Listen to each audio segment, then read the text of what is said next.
Hello guys! Hey! Here's my first video all in English, and I'm here with my girlfriend Amanda. Hello. Today what we're gonna talk about is the living expenses here in the United States, especially here in California. If you're not from here, it gives you a good understanding of how much you should save and you should expect to spend here with your living expenses while taking if you're here in this channel, the flight training. But it is the same for basically any other training or any other activity that you want to do here in the US. So let's start with, and all this is based on my my expenses, so on my budget. You can try to shrink it a little bit, but in general I tried to shrink to reduce it as much as I could, so it will be harder for you to get any lower than this. But yeah, it's possible to maybe cut 100 or 200 bucks if you are able to share rooms and this kind of things. Yeah. And also in different parts of the US you might have different living costs. Yeah. Especially with respect to rent. It might vary from place to place. Exactly, and it's very important here. We are in California, San Diego, which is one of the most expensive places to stay in the US. If you go to Florida, for example, it might be much cheaper, like the same kind of living place, the same kind of apartment, it's probably cheaper. So yeah, based on my expenses, I pay 600 bucks on rent. I rent a room with my roommate. He rent the bigger room, which also has a bathroom attached, and I have a bathroom that's for me, but it's not attached to my room. So he pays a little bit more. He pays 50 bucks more. He has the master's room. Yeah, he has the master's room basically. But in general, it's basically the same. He has a couple more square feet, whatever. And well, 600 bucks. You may try, if you really wanted to reduce, you may share the room with someone else and pay 300, 400 bucks. You may find that kind of deal. But I'm gonna tell you, if you're planning to stay 6 months, 1 year, it will be hard to share the room. And I mean, you don't have many private space while you're here, so if you can have a room for yourself, at least one time you can say, okay, this is mine, and here I can feel. Yeah, it's your private little corner. But I would also add that I've spent time in other parts of California even, and $600 per room. This is considerably cheap for California standards. Yeah. She used to live in the Bay Area in San Francisco, in Silicon Valley, basically, and it's much more expensive than here. So 600 in a 2-bedroom apartment for a room is considerably cheap. And yeah, it's one thing that you need to consider. And if you don't need to plan, you need to budget this, but if you're coming here, there are many options. If you go to Craigslist, you can get rooms for rent in family houses. You don't need to rent before you are here. You come here, maybe you stay a week or two in Airbnb or some hostel, and then find one place to, like a room, a share room, or a private room in a family house, and then you're gonna meet people, meet your friends like I did, and eventually you can rent the place all by yourself. I mean, your own place. And and it's one more thing to consider. If you want to rent an empty space, like your own spot with a friend, you probably have to buy your furniture and dishware and all this, like cooking supplies. Yeah, exactly. Kitchen supplies. And it can be quite expensive. Yeah. You can try to find some free stuff on Craigslist as well, or very cheap stuff at thrift stores, but still you're gonna need to diverse more money. Yeah, budget that. And then one other thing that I would like to add, that if you are renting a place for yourself or with somebody else, you're also going to have to consider putting down a deposit a lot of the times. And showing proof of income or getting someone to be a co-signer on that lease. So thinking about those. There is a thing called here that we are from Brazil, and we kind of have that, but it's not the same way. But yeah, she's just saying about the co-signer, but the credit check. Yeah. And since we don't have any credit, foreigners, newcomers, we don't have any credit. Yeah. So you might need to get a co-signer or put down a larger deposit. It depends on the place you're renting. They might ask that you put down a more considerable amount of money for the deposit. Yeah, that's true. And you would get the money back if if you abide by the contract, but just to have that in mind. Many things to consider, and I'm pretty sure first you are concerned about the budget, and then you're gonna figure out that there are many things that you need to consider as well, to in order to know where to go, what to do.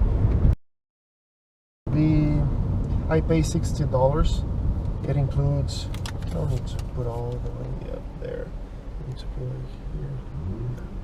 I pay $60, and it includes internet and electricity, the water and sewage, and the other expenses are paid by, it's included in the rent.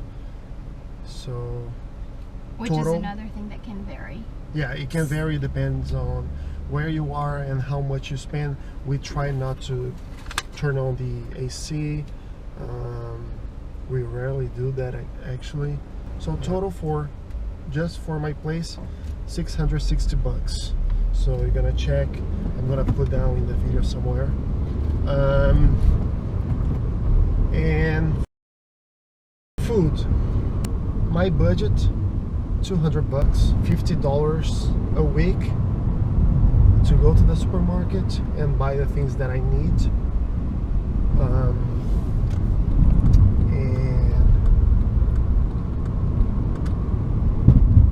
And make my meals at home. I try to be as healthy as I possibly can, without spending a lot of money. So, and actually it makes me quite healthy because I don't spend money on McDonald's or those sort of fast food, but yeah, pizza and all this stuff. So yeah, I cook my rice, I cook my chicken, salad, and yeah, I do pretty well with around $200. So it depends on, I should also consider this, I'm very easy with food, so I can eat basically anything. It's true. Yeah. So maybe you're not, so you might increase your budget. Maybe $300 would be more. I can buy some other stuff, maybe more tasty or whatever. One mandatory cost here, or one mandatory expense, is health insurance. So if you're under student visa, you basically need to have a health insurance. And I spend, with health insurance, I spend $80 a month. And it, fortunately, I never had to use it, but if I need to pay extra. But it's, yeah, I don't know what to talk about this. I just can tell you that it's needed, and I pay $80 a month. I have a car. It's not this car. This is her car. But if you have a car, and here in the States, it's,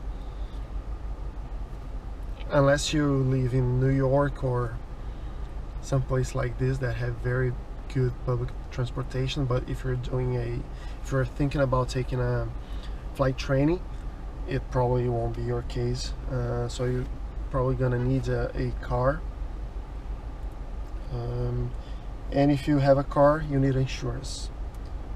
I pay $50 a month for my insurance.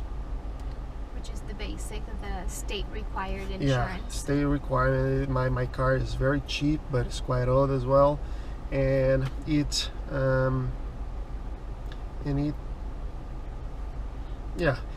bare minimum. If I hit the car, it just covered the other guys. I'm covered, but I don't get any money for that.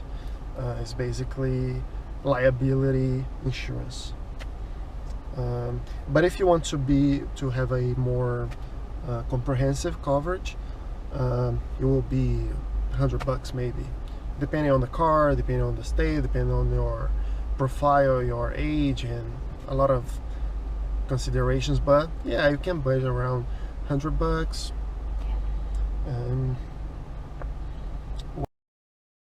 Well, and then all the other costs that come with having a car, with fuel. My budget, since I live pretty close to the school, I have it like, I guess I spend like $100 a month.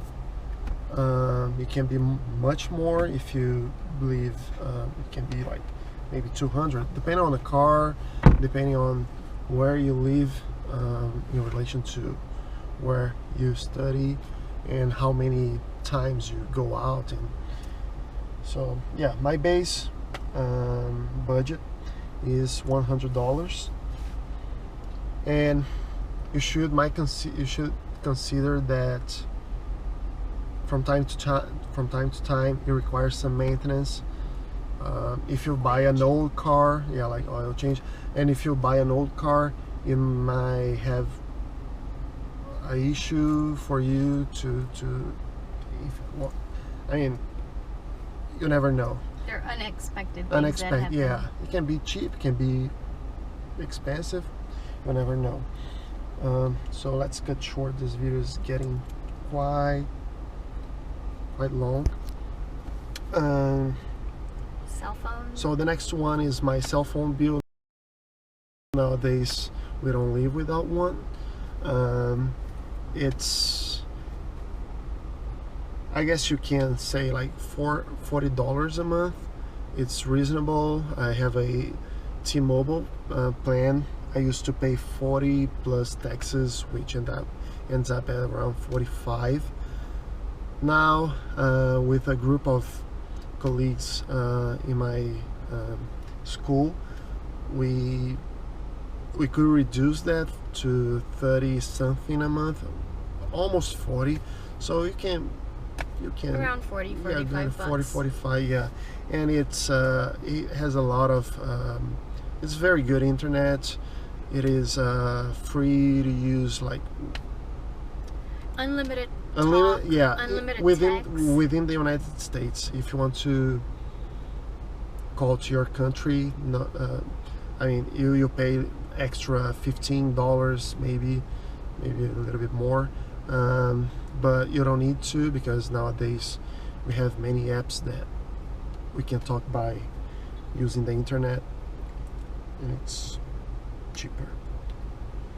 And it brings the total so far to $1,130, and I just put here like $70 more just to have $1,200 total cost per month, with unexpected orders. So maybe one day you want to go to some fast food, or you want to do something, or you need to buy something. I have this 70 extra bucks for living expenses. I hope I have helped you. If you have any comments or any questions, don't hesitate to text me, give a comment. If you like this video, if you think this video will help other people, please share and like it if you did. Yeah, and that's all. Thank you guys, and see you next time with another subject. All right, see you. Bye.